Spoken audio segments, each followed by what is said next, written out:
Hello, my name's Lloyd Stokes. Welcome to our podcast. This is Effing Hard. This is season 2, and off the back of a wildly successful season 1, we thought we would interview a whole host of new people for the podcast.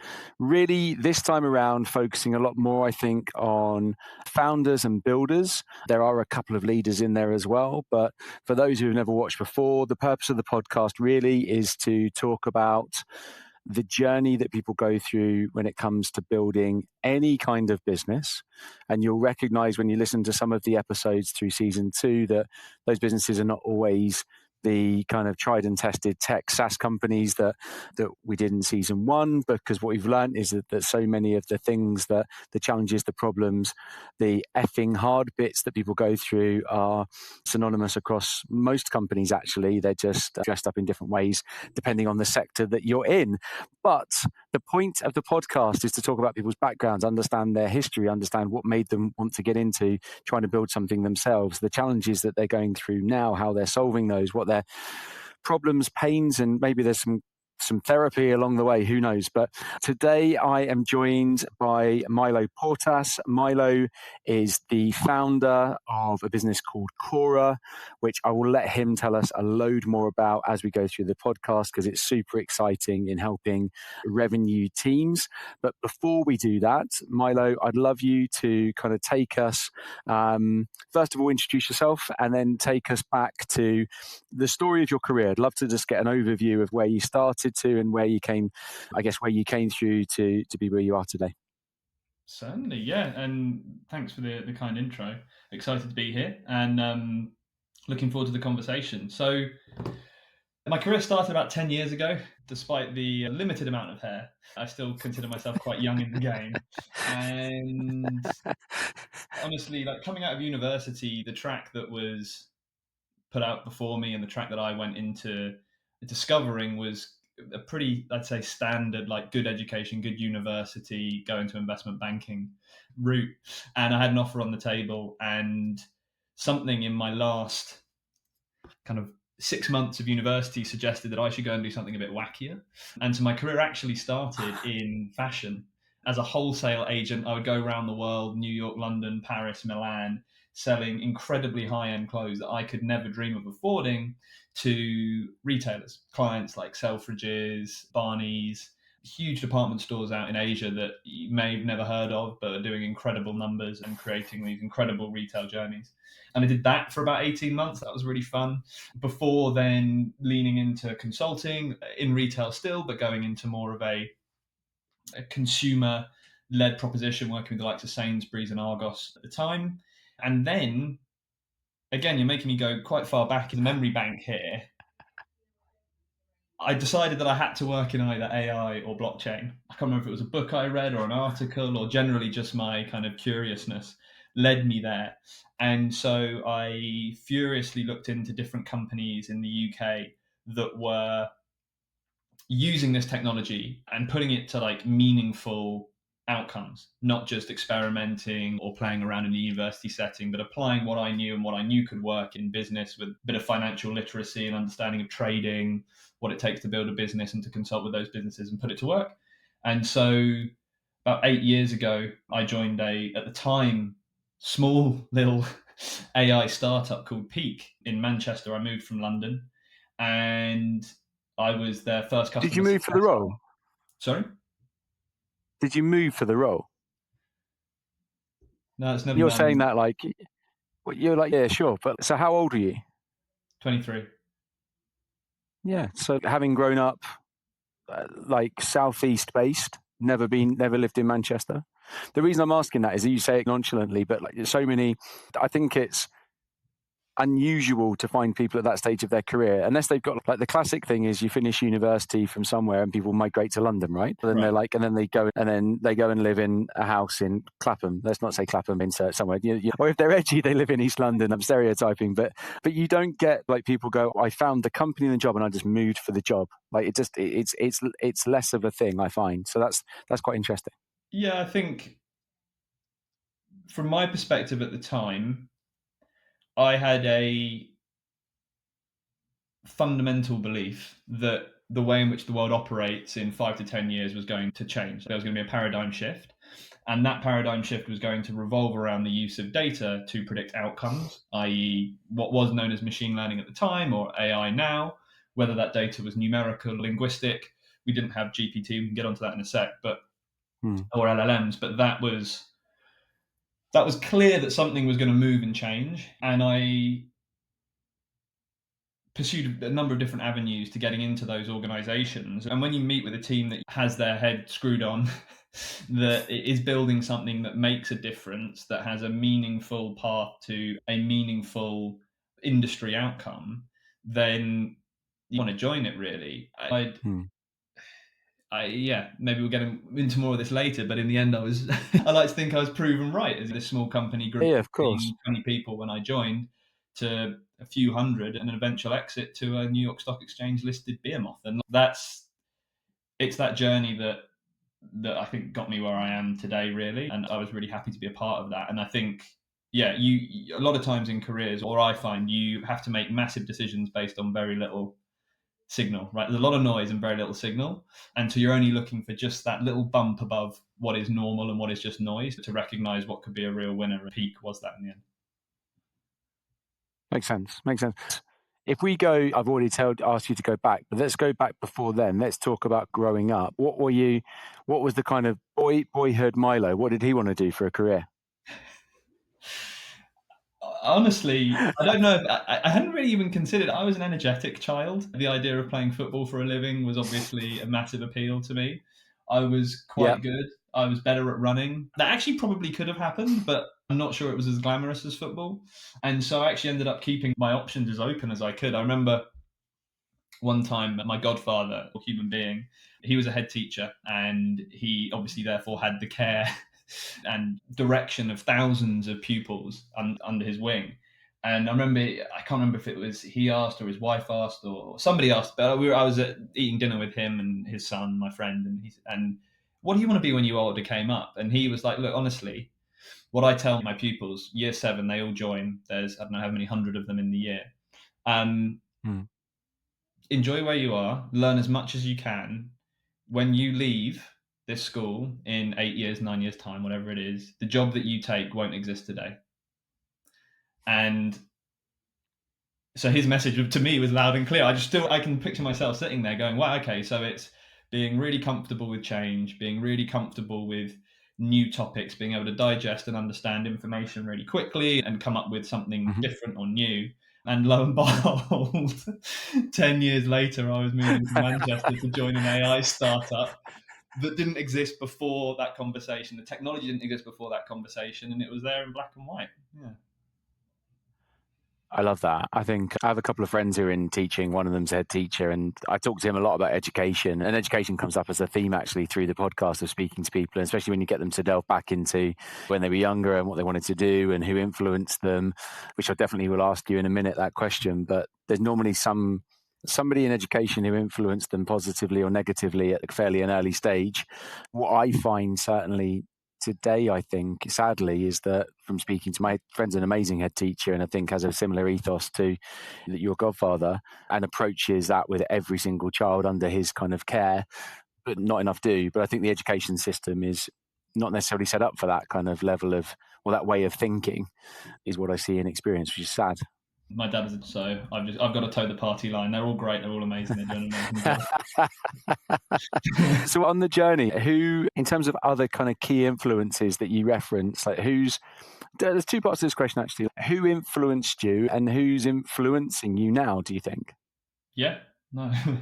I think so. Starting before I realized what I knew, right? You grow up in an environment and it influences you without your intention. You're just there, you're understanding what's going on. And I didn't realize, but everyone around me now reflecting on it, looking back, and it's by my family, both my parents, cousins, uncles, aunts, were all entrepreneurs.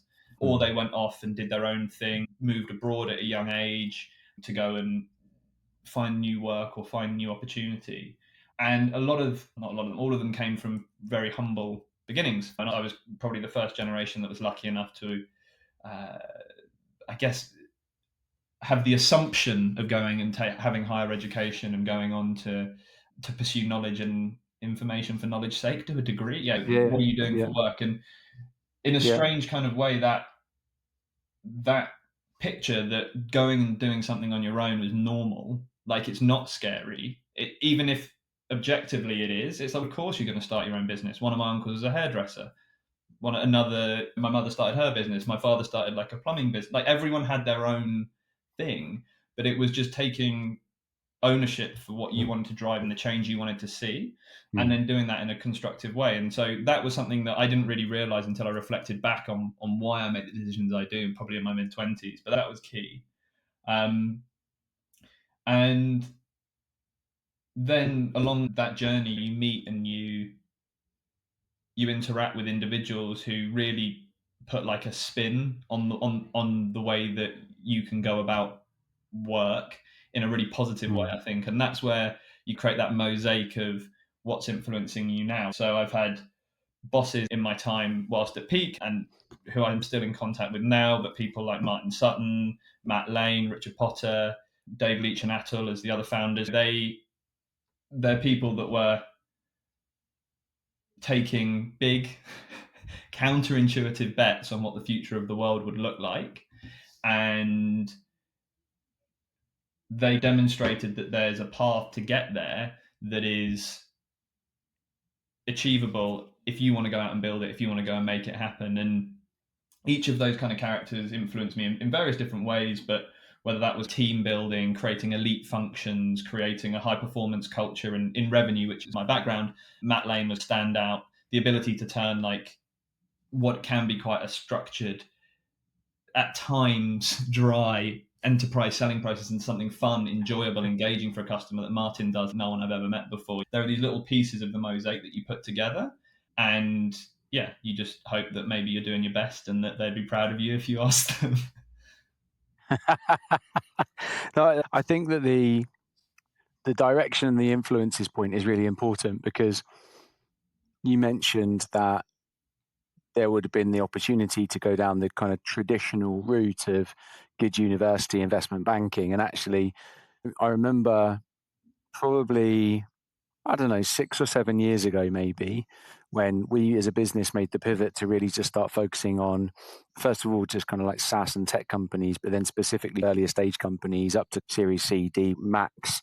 And what I started to see was young talent who were coming out of those investment banking or been on the HSBC corporate grad Mhm. scheme or whatever, leaving that after 18 months and applying to an SDR role that Wow. I was hiring for. Yeah, yeah.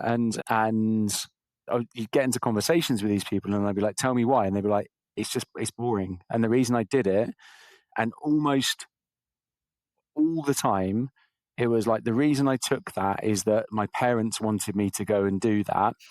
And so when you started to analyze that kind of conversation, you got it though, because yeah, you were talking with often people, so it's mixed bag, right? Sometimes family, like history of going down that path. So everyone else has gone down that path. You should go down that path. So they felt the weight of expectation of doing it. And it was just like nothing else mattered. It was like, that's the path you're going on. And then quite quickly, they were like, this is never the path I should have gone on. And then the complete opposite to that was never having had the opportunity to go on that journey, coming from much humbler backgrounds and wanting to their parents to be proud and their parents giving them advice of course you would never go to a startup business, like that's Mm. too risky, go and work for insert whichever like big banking group. Yeah. And just and so these incredibly smart people were just going, I just don't want to do it, it's just boring. Yeah, I've got a mind that's curious. I don't want to be boxed up. I want to give me opportunity. So I think it's to have those influences around you that you had, of just people who have all gone and explored, they've allowed their curiosity to take over and go and do something, is incredible. Yeah, and um, there's the loop that I find quite a luxury is they didn't have a choice. That's what when I step back and I try and get right, you go, okay, mm, you've come, your families you come from, either there were tragedy or just not much money, and yeah. you didn't do this, you didn't have this, you didn't have this. Mm, What else are you going to do? What else are you going to do? You've got to start something. mm, You've got to pull yourself up. You've got to make something more than where you're at. And it's an incredible fire to have underneath you. Yeah. Now, I guess the fire that I have is if they did it with fucking nothing, and as Exactly your that. podcast suggests, it's effing hard. I've started on a platform that's ridiculously elevated, and I recognise that. But yeah, now the fire is fucking okay. Now, how can you go from there? 100%. So tell me about the journey at peak is a really interesting one. I think that look, first of all, a very small number of companies actually get to an exit. Mm-hmm. Very few candidates ever speak to get to achieve that. First of all, you joined there. You were early in your career. One of the things that you and I have talked about in the past, and I just find fascinating, is just your growth through that business, the opportunity you got, the responsibility that you had, and what you got to see was pretty incredible. And it would be great just to understand, and you talk a bit more about what that looked like, that growth journey, and where you started and where you ended up. Yeah, sure. And I'll also try and weave in some of like peak story as well, because there was a lot going on in the market. It's kind of that how do I describe it? Kind of like V2 of perhaps AI now, right? We had V1, which was statistical modeling, and you saw things like flash trading was an example of that, almost like algorithmic profiling. That's another example of that, like gathering vast sums of information and then making quick decisions off it. And then you go into V2 of that, which is, okay, how do you apply that to old world business problems? So peak, for anyone that doesn't know, we're trying to solve the hardest problems for retailers. How much stock do I have? What do I price it at? And then how do I move it and sell it in my network? Like traditional trading decisions that people have made since year zero, right? So part of that leverage and why I joined was I'd come from a retail background and understanding, coming through consulting, to see, essentially seeing firsthand how even significant organizations like Sainsbury's Argos Group were making decisions based off incomplete and siloed information and data.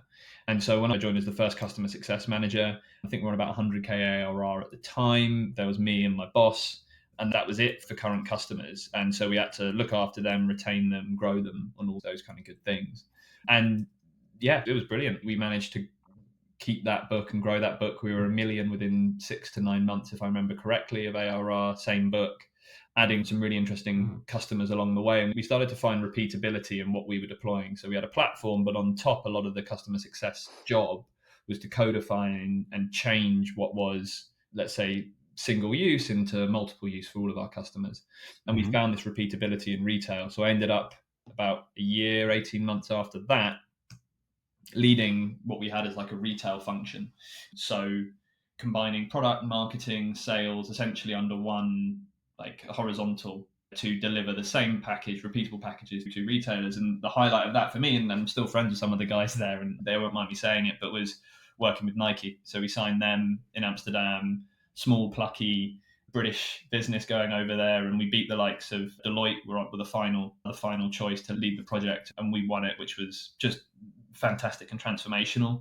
And that led to a whole number of other wins. Then we got people like Pepsi involved, all making just these what seemed like really straightforward, but when you get to that scale, really complex decisions. How much product do I put? When do I put it there? And what do I price it at? And the business was growing around us. We were up to 10 million ARR. We were getting to a really interesting place. And then COVID hit. Who remembers COVID? Yeah. The world froze, supply chains froze, our customers didn't know what they were doing, we didn't know where we were going. And in that, the 6 months around then, I moved into a chief of staff role. So that then essentially put me and the CEO in a room together every day, working out how we trade through that period. And we found repeatability, we found success. We knew that customers still wanted to trade. We pivoted to trade with them in the same way.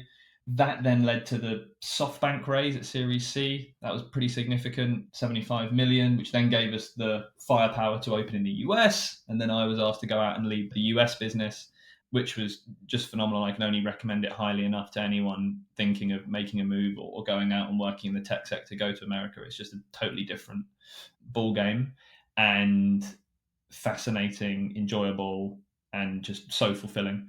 And then What was so good about it? What was, because you and I have talked about that before, and I know you said that you just had the best time. But what was so good about it?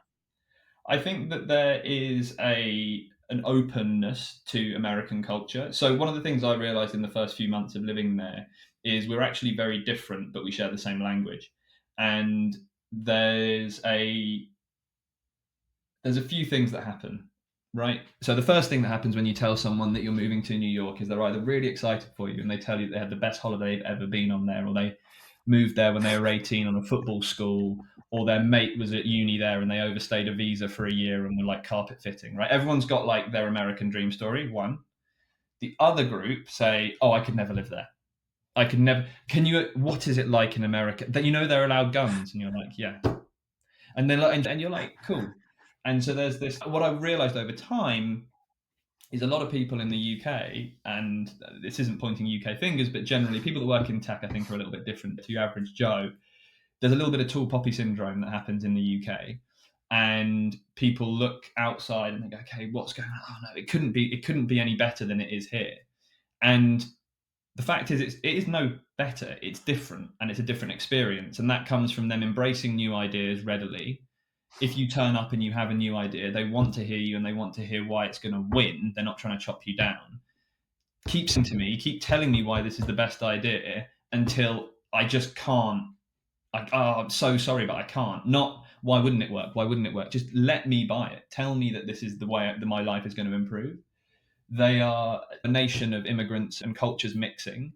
So people coming in with new ideas is welcomed, is invited, and they just move at a scale and a pace that is just remarkably different to here. Everything is 10x, right? The budgets are 10x.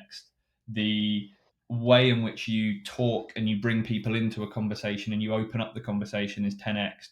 The size of these organizations, so you're not just selling to one VP, you might be selling to 3 or 4. And so just the social fabric of the whole place is just on another level. And if you're outgoing, you want to dive in, you want to get stuck in, they reward you for that. And the culture rewards that. It rewards hard work. It's pretty cool. Yeah, those who've actually worked there and spent some time there give a very similar story. And you're right, everyone has the kind of anecdotal, I was there, it was the best holiday I had, or it was the best weekend I had. But actually, those who've really lived and breathed it love it. I just really love it. So interesting. Okay, so that brings us up to, we're getting towards the end of the peak journey. The next step now is obviously we come into Chora, and there's two parts, I guess, leading into that for me. One is to understand, I think at this point, it'd be great to understand, in your words, what Chora is. The second is obviously why. What happened through your earlier career that you saw that you thought this is why Chora needs to exist? Yeah. Where do I start? It was kind of death by 1,000 cuts. But hopefully I can paint a picture for why that's the case. But it does feel like that sometimes, right? It's not always this one moment or these two things, but I can also I'll show you something that's funny as well. So at one point I was leading the global account management team. I was in New York. I had a team in Asia, in Europe, and in the UK. I was up at 5 a.m. on calls with the Asian team, all the way to then doing my own calls with the US team. The whole thing was just stretched beyond belief. We were really successful as a team, by the way. Numbers, grew the function, but whilst I was going to work here, something else was happening, right? And let's take you back to the end of 2023. ChatGPT launched, and I felt myself really seeing another moment, right? So I've described that AI moment that I knew I had to work in the space and understand it. Now I understood it, and now we're looking at a V3, I think, of this curve, driven by that fundamental technology shift. And what I saw was me going to work, my team going to work on things like Salesforce, Gong, HubSpot, whatever, you name it. And everything was point, click, update, point, click, scroll, change button, all dependent on me as the leader or the rep putting in the right data at the right time and following all this process. But on the other side of the fence, I was now interacting in software like a conversation. Everything became conversational. So I could talk to my AI, I could interact with my software, I could get feedback, I could strategize, I could plan. And yet what I was doing at work felt totally different. And so then over the next 6 months, I essentially got my magnifying glass out to keep a really close eye of what was going on in the space. I was seeing reps using personal ChatGPT licenses to run boatloads of professional tasks on, like totally breaking all legal and privacy requirements. And I believe is happening now, and what I'm seeing happening in institutions that we talk to and customers that we talk to across the globe is a fundamental shift in the revenue tech stack. We've built 20 years on storage database technology, and I think it feels like change happens very slowly, but then it happens all at once. In the next 5 years, revenue teams will run completely conversationally, completely like wall to wall conversations. And the idea of having these, there's a tweet even just today by Jason Lemkin calling the CRMs lonely. That's exactly where they're going to go. They're going to become these database systems that store data, but the activity, the intelligence, and the mental workloads of reps, of directors happen in the conversational layer. Sorry, that's the background to what we're building. I didn't really say what we're building, but I can describe that. Yeah. That's good. It's good. So, what are you building? So we're building great question. We're building the collaborative AI for revenue teams. Something I saw happening again and again is this gap, right, that exists. And reps, this is where I can show you this fun photo. This is like the spark that led me to resigning. I genuinely mean that. I think I took this photo in April and I resigned in May. Reps generate vast amounts of data, or sometimes not at all, as I'm about to show you. But that data is qualitative. It's conversations, it's emails, they're picking up on context, emotion. How did my buyer feel in that moment? But leaders like me at the time rely on hard facts. I need to know if that deal will close next month and what it's going to close for and what the impact is on our implementation team and the impact on the product. And two data types don't mix. It's like oil and water. And the solution today is to stick RevOps in the middle and say, you sort it out, and just run away. Like, you sort it out. You turn human intuition into spreadsheet facts and figures. And they have an impossible task. And one of the impossible tasks that I came across was a rep came into the room. I'm not going to name him, but he was actually quite a sweet lad. I think he was just struggling a bit. Super excited about this opportunity. He was telling the whole office about this opportunity, how they were going to go on site and close the deal. And I was overhearing this, so I was like his manager's manager. And it just didn't feel right. I could just tell something was a brewing that was not a right. And so he left, and I went over and I looked in his notebook. I wanted to see what was so good about this deal, how he'd understood the deal and synthesized it so quickly. And there are the notes. So if you're listening rather than watching, there's the name of the company at the top, one bullet point, and then absolutely no text. And so you're asking, so to loop back to why that matters, it's not a rep problem. It's not a rep problem at all. He was probably selling his little heart out on that call, giving as much as he could to his buyer, telling them all about the future of how Peak was going to solve their retail problems and how they're going to trade efficiently. But he was also then required to take all of the notes, combine all of that notes, put all of those notes into a system, feed that back to product, feed that back to marketing. And it's a system problem. And if you go back to that like concept that we were playing around with earlier, point, click, update, he had no hope in hell of doing all of the things he needed to do and update the systems. And revenue tech, we often say, feels a lot like you're working for the system rather than the system working for you. So what Chora does in three really simple things is it gives you complete conversation capture. So you never have to worry about taking notes again. 2, it gives you automated insights on those conversations at the macro level. So you can pass them on to your managers, you can pass them on to product, you can pass them on to marketing, CEO. Essentially creates a news feed for your organization based on your biggest data generators, salespeople. And then the third one is it gives you an always on coach.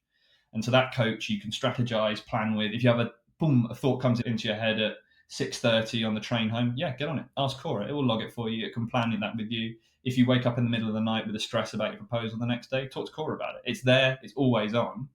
And so what we do is turn conversation data into outcomes for revenue teams automatically. I love it. I think it's, when you first told me about it and I started to think around that, I've worked in sales teams earlier on in my career where you finish a conversation with a prospect and you get off the call because by this point, especially when you're early in your career, it doesn't matter. You could be later in your career, you could be any stage, but like my experience was I was earlier in my career and you've got to what you think is a pretty good understanding of the product. So you get into a good conversation with the prospect, back and forth, you finish the call, and if you're in a team-based environment, an office-based environment as I was, you might turn around and talk to the person next to you about the call, and they may be, because they often were, more experienced, and they'd say to you, oh, what happened? What were the objections? Blah, blah, blah. And at that point, they would probably go, did you talk about this? Or, oh, what about that we produced? Or they'd come with a pearl of wisdom that wouldn't necessarily be sales skill. It would just be like, there's some information we've got on that. You could follow up with that. And if I hadn't have had that interaction, I would have just been left to my own devices to send what I thought was a good follow-up email or put a call in my diary for 2 or whatever the action was, right? Yeah. But the point is that it would have been driven just by my own knowledge and no one else's insight, because I'm just in my little lane doing my job, trying to sell stuff.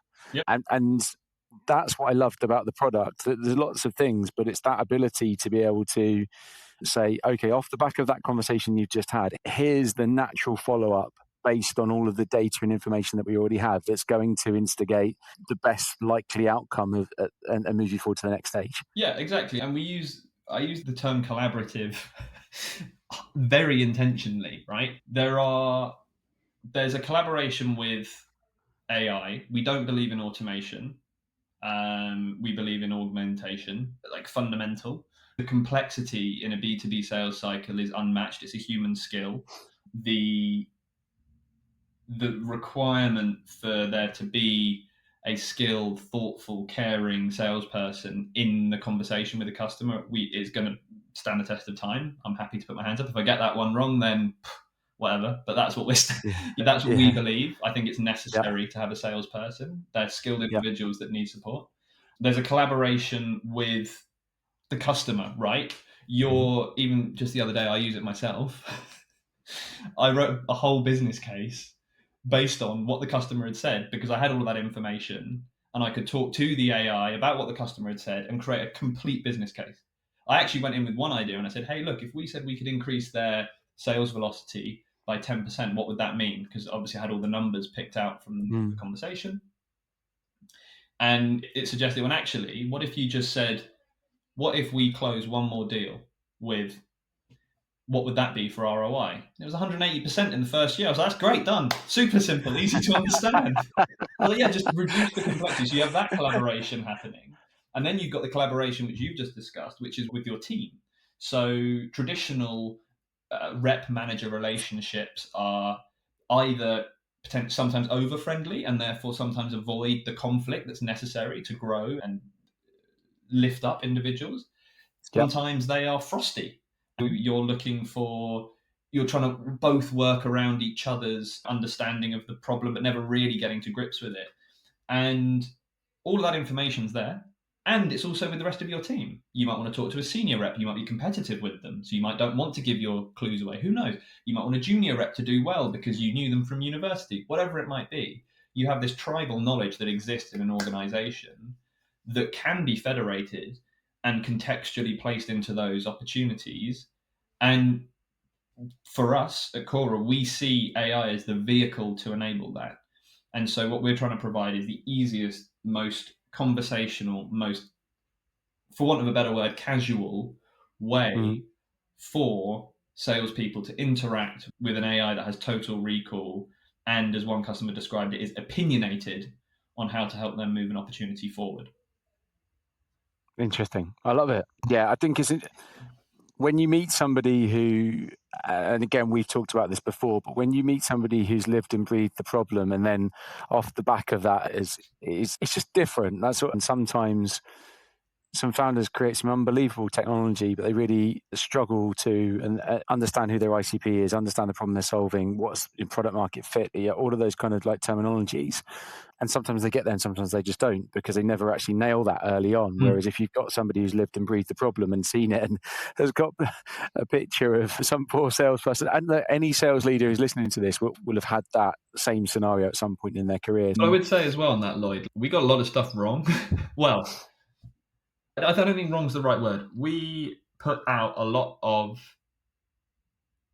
content, and by content I don't mean in chat. I mean like meeting decks, pitch decks, the way in which we frame and phrase our discovery, the way in which we move people through the pipeline and educate them on the product.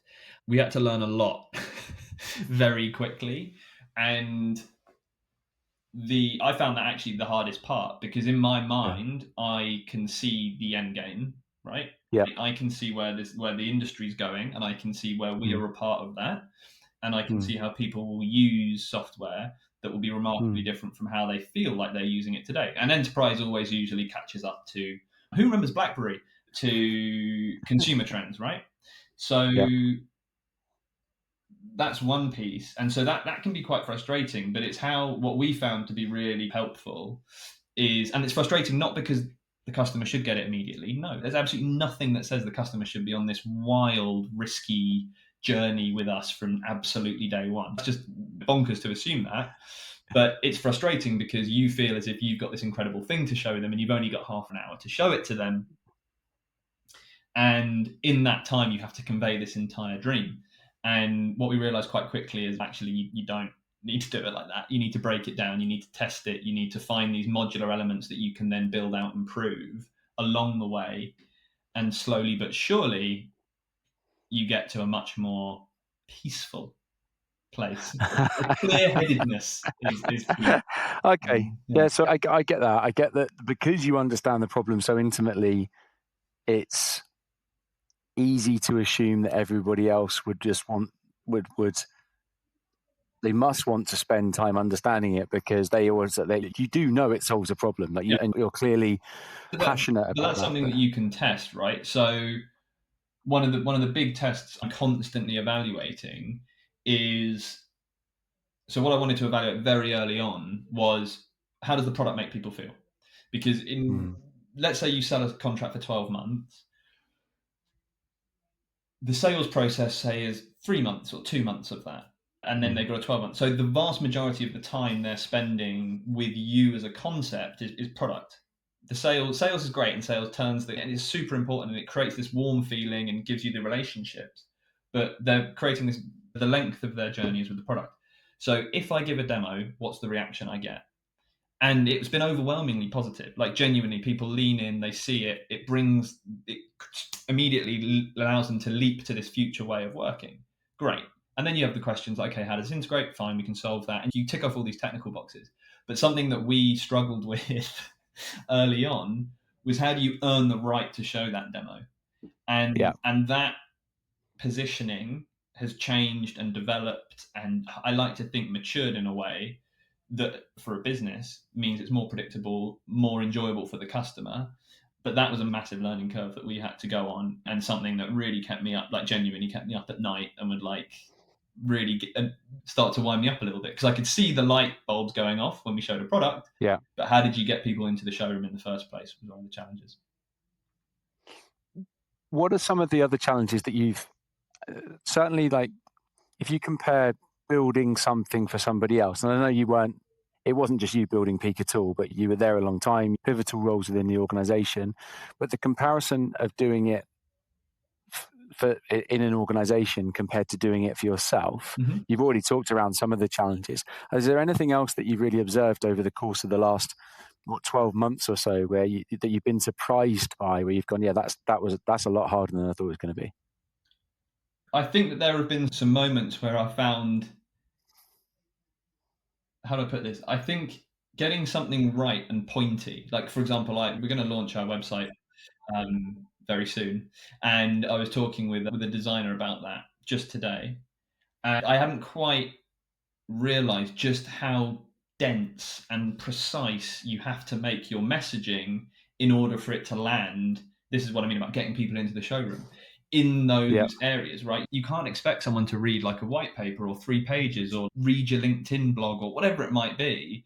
Someone's got to stumble across you on their phone, maybe, that their mate has sent them, and they've got to be hit with a message that is in 1, 2, 3, bang. I want to lean in. I want to see this more. And that applied in a few different settings, right? It applied on and that's why we've taken a while to get this together, is because we want it to be impactful when it lands. So website is 1. 2 is, if we're talking to any investors, they think about the world very similarly to that. So how are we positioning ourselves with that structure to make them lean in and take a look? And then 3, how are we thinking about scaling that narrative, right? Because everyone wants to see, oh, what does your product do? How does your product? But what's the story you're telling them along that way? And so it's probably a twofold thing, which is, to answer both of your questions, the biggest leverage you have is your story and your mission and the belief in changing the world for the better. When you're in a bigger company and it's not your own company, you have leverage, you have stories to tell, you have other people's journeys to weave into that, whether it's product marketing or case studies from customers. You don't have that at the earlier stages of a customer. And 3, the outcome is even more real to you and more frightening to you when it's your own thing than when it's a salary job, right? You care deeply about what the role is and the company being successful, but if you miss a shot, you're going to have 5 more in the locker because you've got a BDR team or a marketing team providing you with that. When you miss a shot, you miss a shot, and that's it. You got to come back and ask sheepishly again in 3 months. Every situation is just leveraged right up, I think, and that's something that we've played around with a bunch and how we make the most of those opportunities in those moments. I've been asking this question a lot to people recently because I'm fascinated by the topic of performance and also of how founders manage themselves, actually. So when you're trying to build something, it requires huge output in various different ways. And actually, I think when you're a first-time founder, especially if you don't have a group of co-founders around you as well, not always, but it can be challenging. You need to have I believe, and I've seen myself, that you need to have good people around you and a network of people and people that you can advise, but also you need to have mechanisms that help you to have balance, keeps them sanity, keeps them perspective. And the more people I speak to, the more I realize that they do vary depending on the individual. But what do you, to give you when you're not all in Chora, building Chora, what are you doing to have that balance? What are the things that you lean into that give you some sanity? Wow, big question. So I guess first point is I like what I do. I enjoy what I do. If I didn't like what I did, I wouldn't do it. And that's not trying to be flippant. It's just trying to find something that really gets you out of bed in the morning. I've been in jobs where I didn't want to leap out of bed in the morning. And that recognition is important. And I carry that with me because then I reflect on when the times are tough and grey and all these other things that you do get when you're building a business. So from the most direct sense, I like to try and play like a game, right? Like, where was I at the start of the week and where am I now? And do I feel like I've made the effort and got the positive reward that I did in that week? Okay. And then you put the marker back a month and you go, how does that look? Cool. And then I put the marker back 3 months. How does that look? 6 months. How does that look?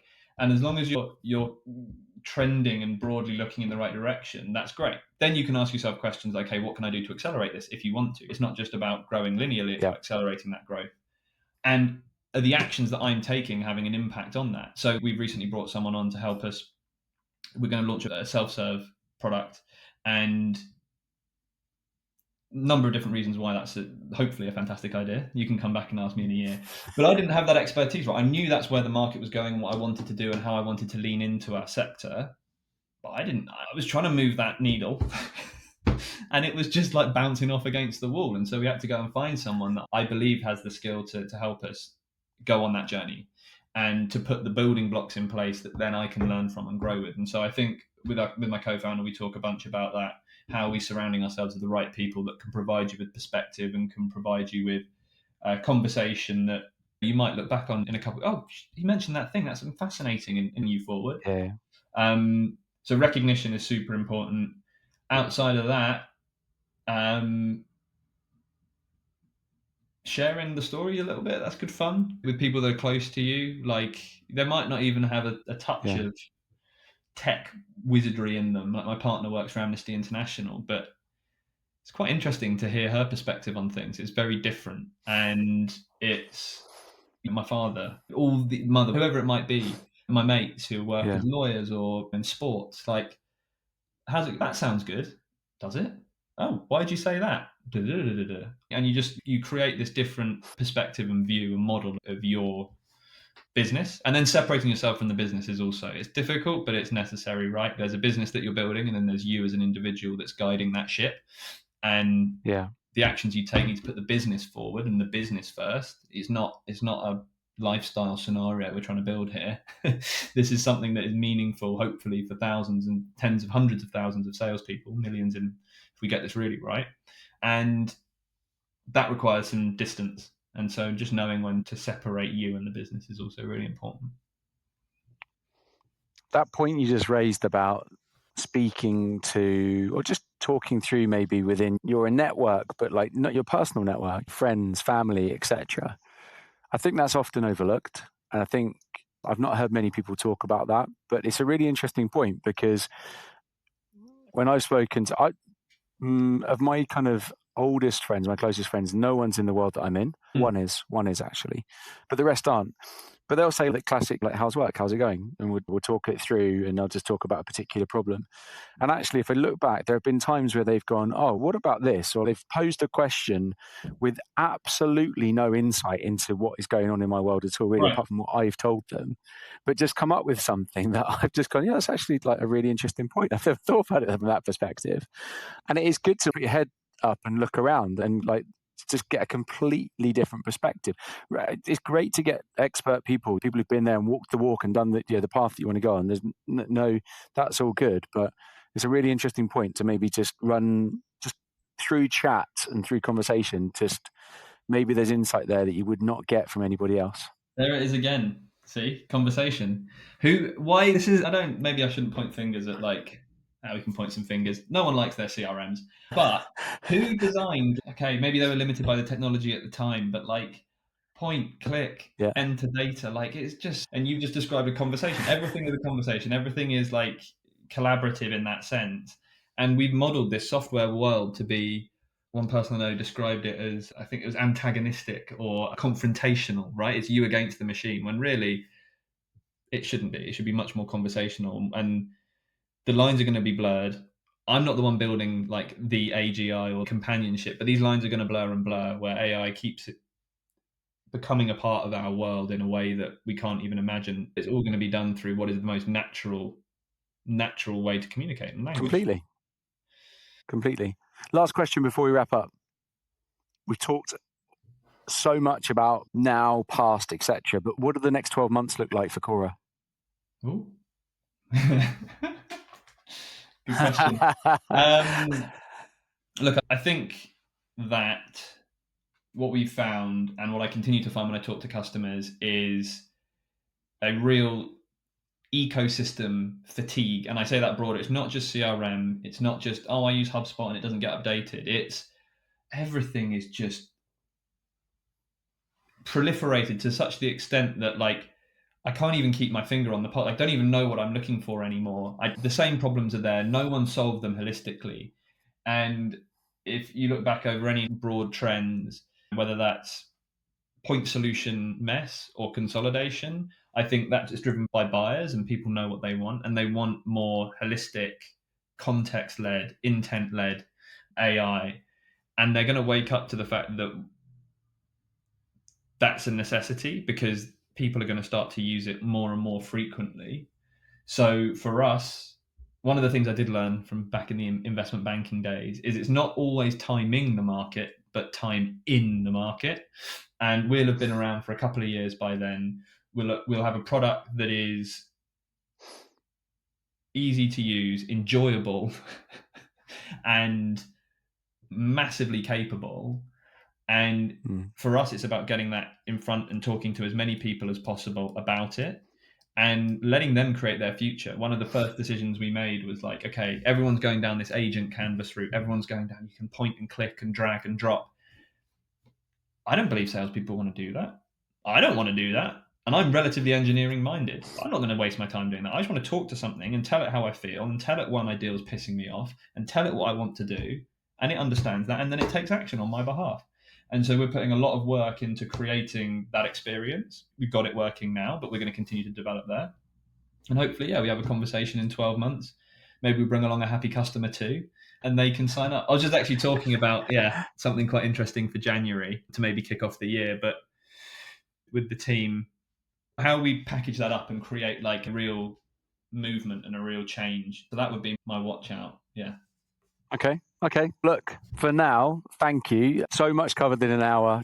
You and I have known each other for, relatively speaking, a short period of time, but I love what you're doing. I think I've recruited for so long into sales now. So to work with and get to it's uniquely interesting for me because you've opened up the hood a little bit and I'm seeing a little bit around the specifics of the problem that you're solving and how you're going about it. And I've been in sales. I've recruited into sales for 16 years. So, geez, I feel it. But it's really interesting what you're doing. And thanks for sharing this story, mate. I really appreciate it. Pleasure.